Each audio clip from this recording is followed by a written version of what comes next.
have given to us from above. We thank you for the opportunity to minister even in your presence this morning.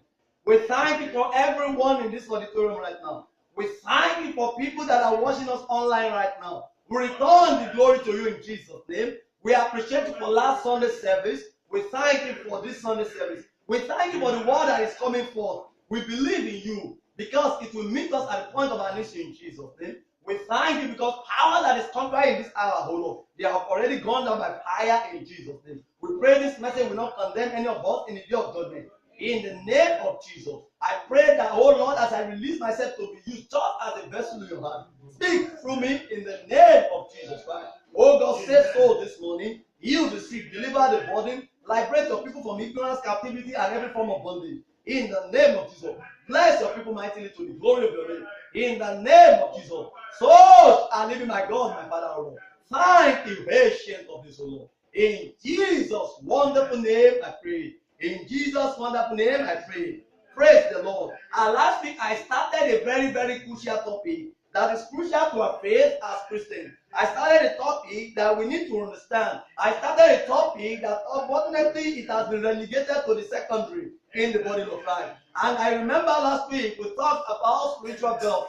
And today we are going to continue by the grace of God. Now, I remember we took our Bible text, main Bible text, from the book of John chapter 3, and we read from verse 1. I am not going to go all over it again, but I want to pick some points from there, upon which I'm going to consolidate it this morning. I remember I said last week that Jesus told Nicodemus that came to meet him by night, that except a man be born again, he cannot see the kingdom of God. Then he said, except a man be born by water and of the Spirit, he cannot enter into the kingdom of God. I remember I told her that, of course, the means by which we are born by water, baptism, is representing the fact that when we are baptized, that what? We are dying to the flesh. And I remember I said from the book of 1 Peter that we read that what? 1 Peter chapter 3, that we read that what? The baptism, the importance or the substance of baptism is that what? Not that we are washing away the death, the physical death from our body, but we are answering a good conscience. In other words, when we are being baptized, it's not because we want to wash our death from our body. Like I said last week, that if that was correct, then what it just means is that let us always take very good shower every now and then. Then to God will be holy. I pray God will give us understanding in this thing. So, once we answer good conscience, once we are dead to the flesh, and we are waking, we are waking up, we are resurrected by the power that resurrected Jesus Christ. It means that what? You have actually undergone a spiritual birth. I remember I told them that the fact that you give birth to a child and the child is, maybe the child, God forbid, maybe the child is blind, maybe the child cannot walk or cannot do anything, does not change the fact that what? That baby is actually a human being. But the truth of the matter is that it's a baby, but it's not a good baby. And that's why you see very many Christians in our times that they claim to be born again, and at the end of the day, you will see that you cannot really see anything substantial or anything that you can attribute to being a good Christian. I'm writing on that topic that we started last week, the spiritual birth. And this morning, I'm looking at spiritual birth from the angle of moving from conformation into transformation. But before I go there, let me first establish from the scripture. In 2 Corinthians chapter 5, I will read verse 17. 2 Corinthians chapter 5, I will read verse 17. The Bible tells us, therefore, if any man be in Christ, he is a new creature. Behold, all things are passed away, and behold, all things are become new. Therefore, if any man is in Christ, he is a new creature. Look at that word. If a man is in Jesus Christ, if you have accepted Jesus Christ as your Lord and Savior, you are a new creature. In other words, the whole creature must have died. You cannot carry two identities. Praise the Lord. You must have died to the whole creature. Now you are a new creature. Bible is telling us that behold and what? All things have passed away. Now listen. But unfortunately, we see some so-called Christians or believers, and that the old things have not really passed away. Now, 2 Corinthians 5 verse 17 is established the fact that when you are a new creature, all things are expected to be passed away, and all things are expected to become new. But unfortunately, at the infant level, at a baby Christian, all things don't usually pass away. Praise the Lord. That is the problem we have in the body of Christ. I remember when you read the Bible very well, you will see where Apostle Paul addressed some Christians as carnal Christians, some as baby Christians, and the like. Why are all things not passing away? Or better still, the question may be, how should all things be passed away? How can we really become a new creator by battle of the fruit we bear? The Bible tells us in Matthew chapter 3.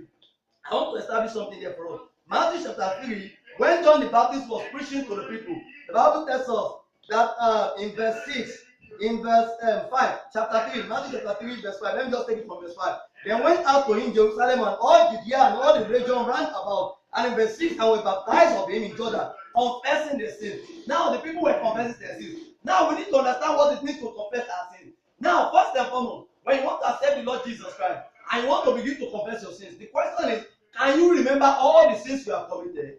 Praise the Lord. Can you actually remember all the sins you have committed? In other words, the sins that you did not remember to confess, what happens to them? They are not forgiven. That is the indication. Now, the essence of confessing sins is not about mentioning the sin one by one. Praise the Lord. You don't begin to mention, oh God, sorry, I told lie yesterday, I fought yesterday, whatever. At the level of children, we can teach them and encourage them to do like that. To have the consciousness of the fact that those things cannot move. But ultimately or essentially, when we want to accept the Lord Jesus Christ, we need to confess that we are sinners. What it means is that we are not pleading not guilty to everything. It means we are pleading that we are not pleading that we are not guilty. We are actually pleading that we are guilty to every sin. God, I confess I am a sinner. That means that any kind of sin, the one you can remember, the one you can't remember, you have confessed that word, you are actually a sinner. Wait a minute, let me tell you something. Even though it is possible that you have not told lie ever since in your life, you have not done anything wrong in your life. As long as we came through Adam and Eve, we are all sinners. And that's why the Bible tells us that what? For all have sinned and are falling short of the glory of God. Romans chapter 3, verse 23. Now that scripture does not mean that when you are in Jesus Christ, you are still a sinner. That's one thing people will say. The Bible is saying all of us you are sinners. The Bible did not say for all of us we are sinners. It said for all have sinned.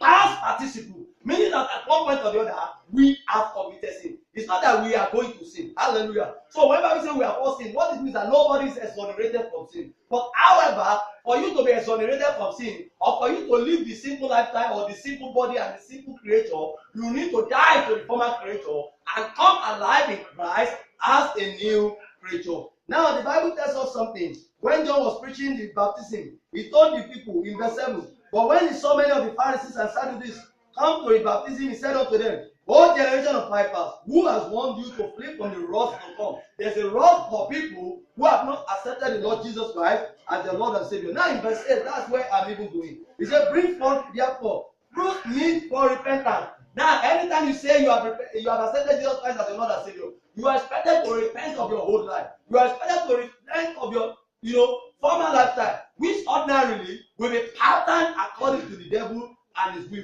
will be patterned according to the laws of the flesh. So how can we become a real new creature that will be bringing forth fruit that is suitable for repentance? I will quickly go to 1 Peter chapter 2 verse 2.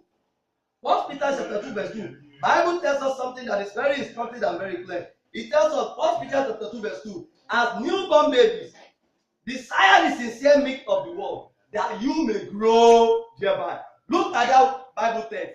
Desire the sincere milk.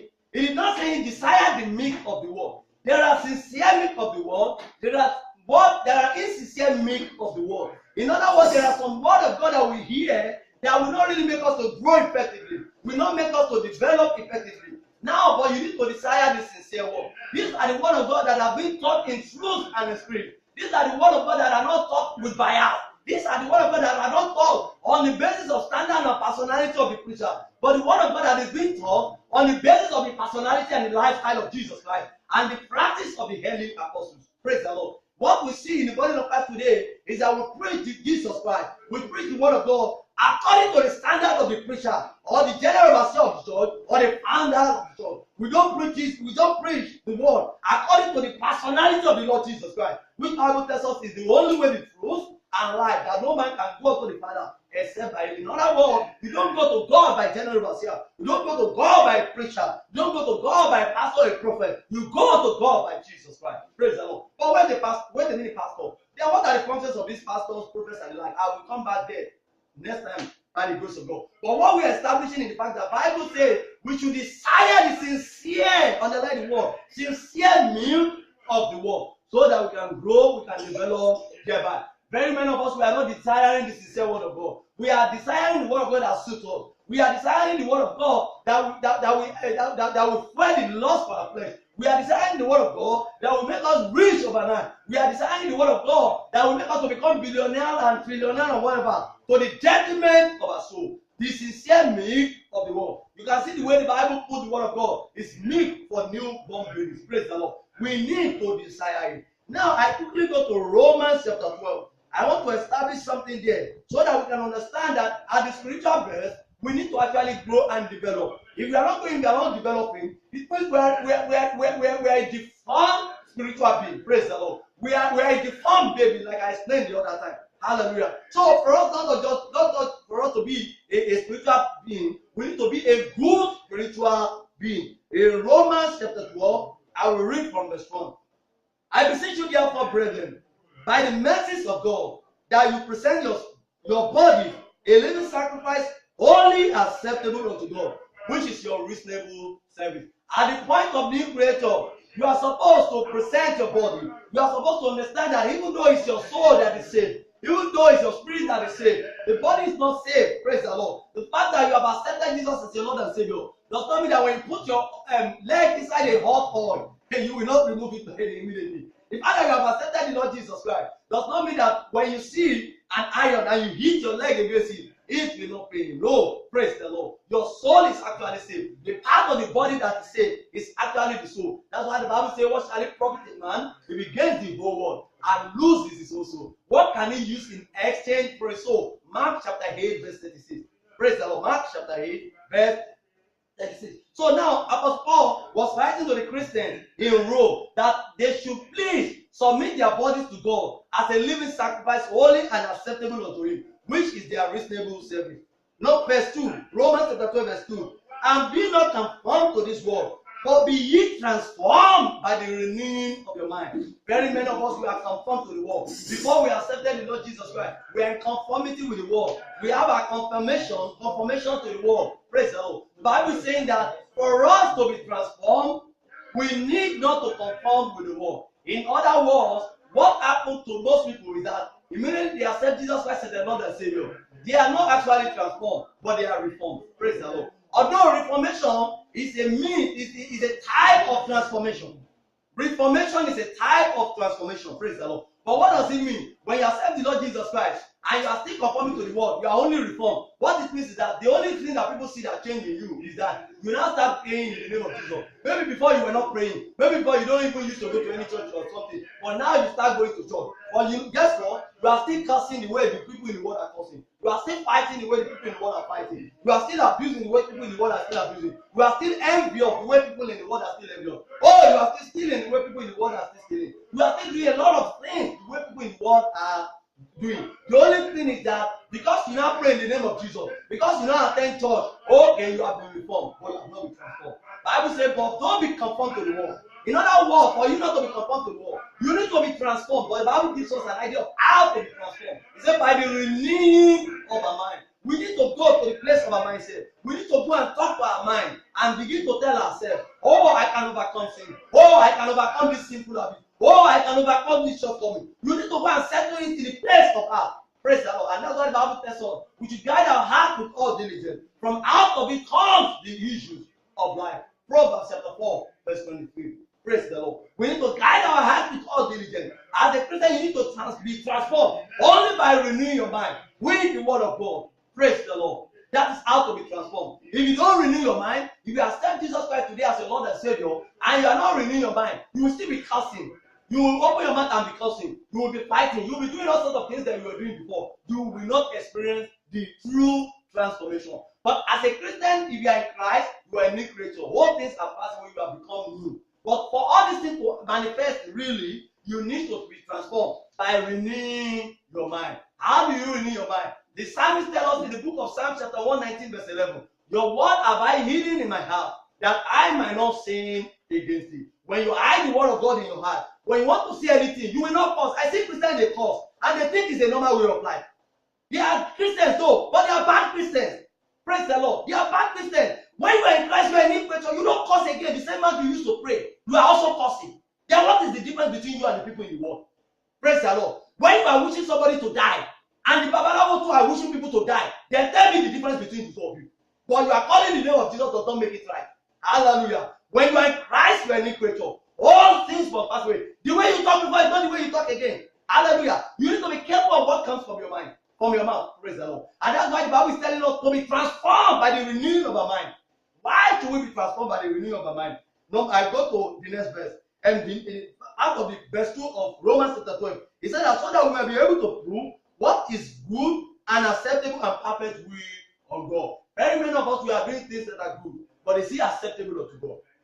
Praise the Lord. We have a lot of people, they are doing one thing or the other. They are praying. Prayer is good, but is the way you are praying acceptable unto God?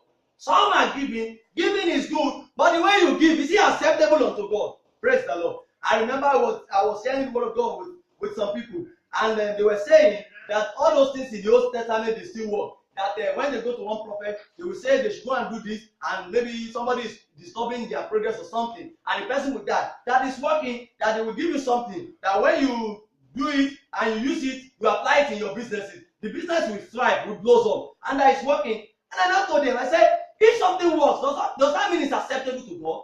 Praise the Lord. And that is it. Somebody told me the other day when we were sharing on the issue of tithing, and I said that there's a way we should give as Christians, and that we should not give based on the Old Testament way. If you want to give in the way of the Old Testament, it will not be acceptable. That whatever we need to give from our heart, what we are proposed, willingly, cheerfully, and the like. But he said that when I give it, it works. I said it works does not mean it's right. Praise the Lord. I told the person, now listen to me. If you are saying something because something works is right, then what it means is that if you go to an herbalist, if he gives you something to put in your water or to put in something and use it and your business is thriving, does that make it right? People are doing money rituals now and they are getting a lot of money. They are buying cars, they are building houses. Does that make it right? So something good does not mean it's right. So the Bible is saying that when we renew our mind, we can be able to prove what is good. Number one, is this thing good? Yes, it is good. You go to the next level. Is it acceptable? Praise the Lord. If it's not acceptable, the fact that it's good does not make it right. Hallelujah. Then when you now know that this thing is good and it's acceptable to God, then it becomes perfect will of God. Praise the Lord. I hope somebody is listening this morning. When you see that something is good and at the same time acceptable to God, then it becomes the perfect will of God. But how can we prove this thing? How can we establish it? Establish it is by renewing our mind with the things of God, with the word of God. And that's why you see a lot of Christians, they are not renewing their mind with the sincere milk of the word of God. So they cannot be able to determine what is wrong and what is right. They just say that it is good. Praise the Lord. I pray God will give us understanding in the name of Jesus Christ. No wonder the Bible tells us in the book of 1 Thessalonians. I will go to 1 Thessalonians chapter 5. I want to quickly establish something there from the scripture. I believe scripture should interpret the scripture. 1 Thessalonians chapter 5. And the Bible tells us in verse 21. 1 Thessalonians chapter 5 verse 21. Prove all things, all past which is good. Can you see that God is expecting us to prove everything? Don't just swallow anything that comes from the pulpit. Don't just swallow any word, any message anybody is preaching to you. Even the one I'm telling you, don't just swallow it. That's why I'm giving you the scripture. So that you can go and cite the scripture and begin to look at it, side by side and see is it appropriate. Praise the Lord. Don't just say because a general overseer or a pastor or a prophet or whosoever says something and it's right. Bible says we should prove everything and we should hold fast that is good.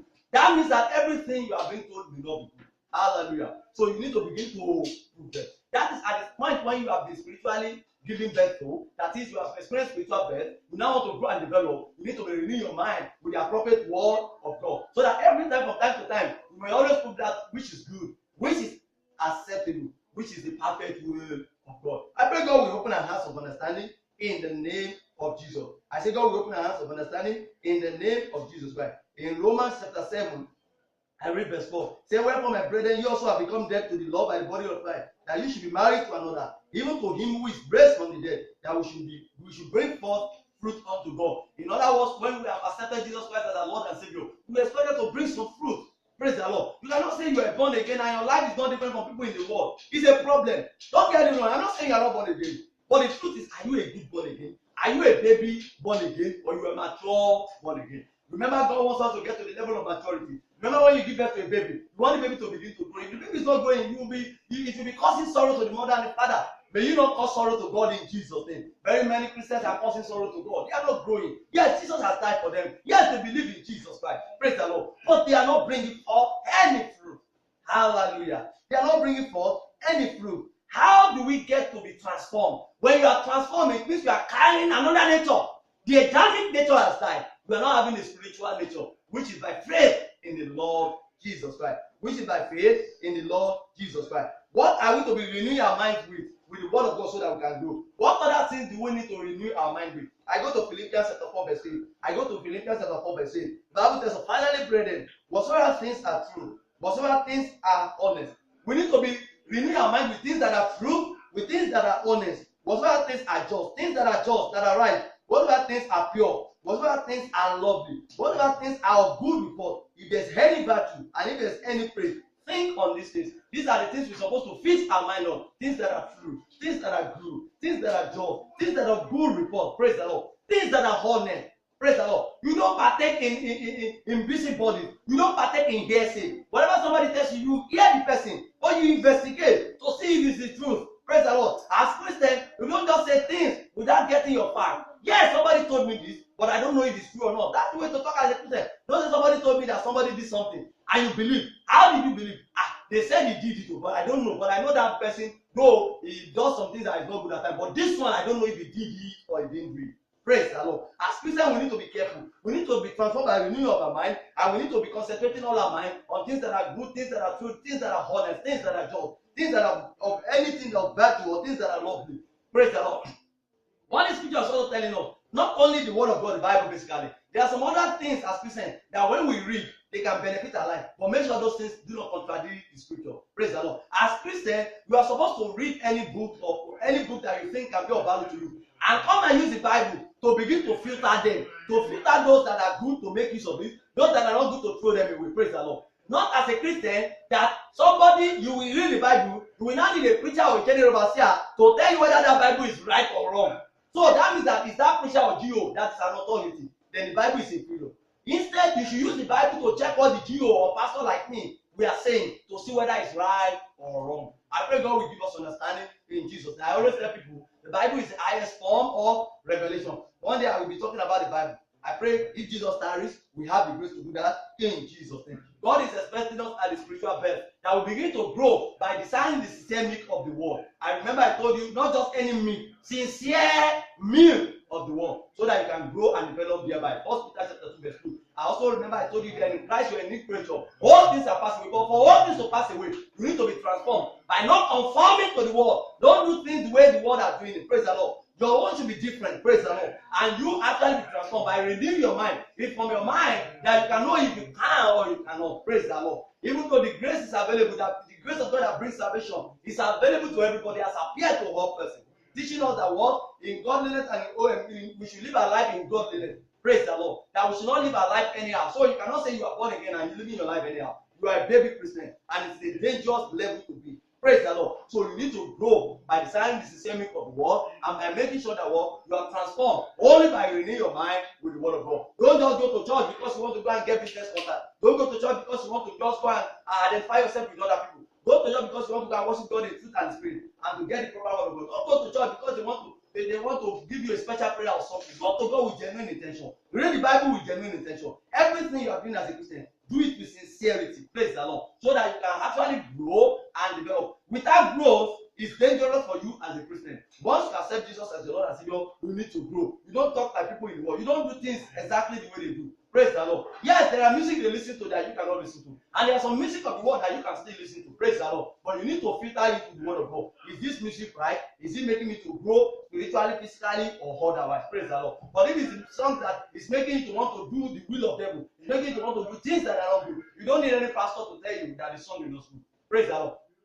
I pray God will give us understanding in the name of Jesus Christ. As spiritual birth, the Lord Almighty expects us to grow. Not growing is very dangerous. Probably if Jesus tarries, we will consider at what point can somebody die spiritually. Remember when they give birth to somebody, if the person is not getting good care and good nutrition and the like, the baby may die. I hope you know that. The baby may die with time. So how can somebody die as a Christian? So that will answer the question. Those that say once you are born again, you are born again for life. Is that statement true? Yes, Bible says for God so loved the world, He gave His only begotten Son, that whosoever believes in Him will not perish, but will have everlasting life. But on what condition can that everlasting life be consumed? We look at it from the Bible, and I pray if Jesus tarry, will be here to do it in the name of Jesus.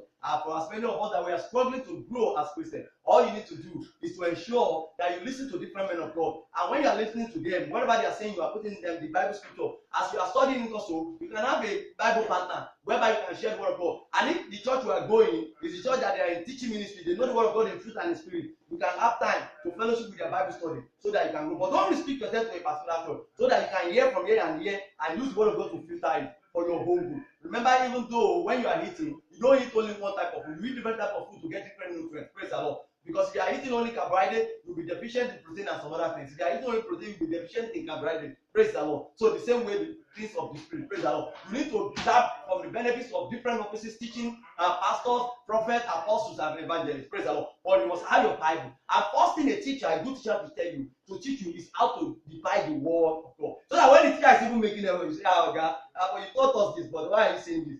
I've been able to use that principle to see when a particular man I was looking up to was making an error from the scripture. I said, no, you have contradicted the scripture. I was very confused because I knew how to divide the word of God. I don't know it all. I still believe on it. I still rely on the Holy Spirit. But God wants us to get to that level that will be rightly dividing the word of the truth. And I pray God will give us understanding in Jesus' name. What can you take up? What can you take home today? You need to grow once you are born again. You don't need to be on the same level. And to grow, you need to renew your mind by the word of God, so that you can always prove whether something is good. If it's good, is it acceptable? Then if it's good and acceptable, then it becomes perfect in the sight of God. That's Romans chapter 12, verse 2. And I pray God will give us understanding in Jesus' name. I also said in Philippians chapter 4, verse 8, that whatsoever things are true, things that are good, things that are honest, things that are good report, things that are good virtue, that if there's any other thing, you should always think on those things. Don't think on evil. If you before you accepted Jesus Christ as your Lord and Savior, you have been watching pornography, you went to overcome it, so stop watching it.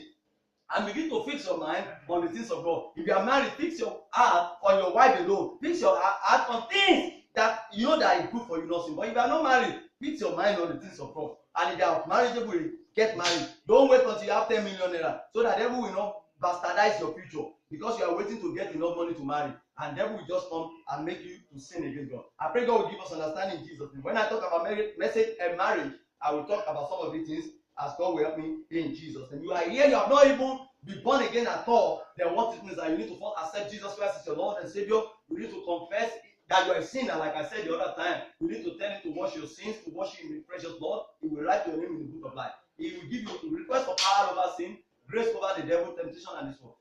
Thank Jesus to give you faith and power to be in faith till he comes the second time. Thank him for saving you. And by so doing, pray it in Jesus' name. With faith, you are born again. All things you need to do are the things I've talked about this morning. Don't just go to church. Pray that Holy Spirit will lead you to a Bible-believing church. Then you begin to nurture you with the word of God that are sincere in truth and in spirit. Then you grow and develop, and God will be happy. You start bringing forth fruit. I pray God will help us in Jesus' name. Those of us that were already born again, that we are mature, I pray things that will happen to us that will bring us back to a baby level. God will not make it to happen to us in Jesus' name. God will always strengthen us to do His will from time to time in Jesus' name. I pray the grace will always bring fruit that will glorify God from time to time. God will help us in Jesus' name. God will always empower our mind to be able to fix our mind on the word of God and fix our mind on every good thing of life. In the name of Jesus. It shall be well with us, body, soul, and spirit in Jesus' name. Let's prepare our thank you for the opportunity to share your word this morning. We pray for as many ears that have heard this word. Give the more better interpretation of this word in their hearts in Jesus' name. Let the word grow in their hearts in Jesus' name. Let it not condemn us in the day of Jesus in Jesus' name. Those that have just confessed you as the Lord and Savior, they have confessed that they were sinner before. Accept them, accept everything about them. Write their names in the book of life as you wash away their sins in your presence, Lord. Thank you, my God, my Father. Because this will not be the last ministration that will come forth in this ministry in Jesus' name. If you tarry, if you didn't come to this time next Sunday, will not be found wanting in your presence in the name of Jesus. All glory back to my God, my Father. In Jesus' wonderful name I pray. Amen and amen in Jesus' name. I will put our hands together for the Lord.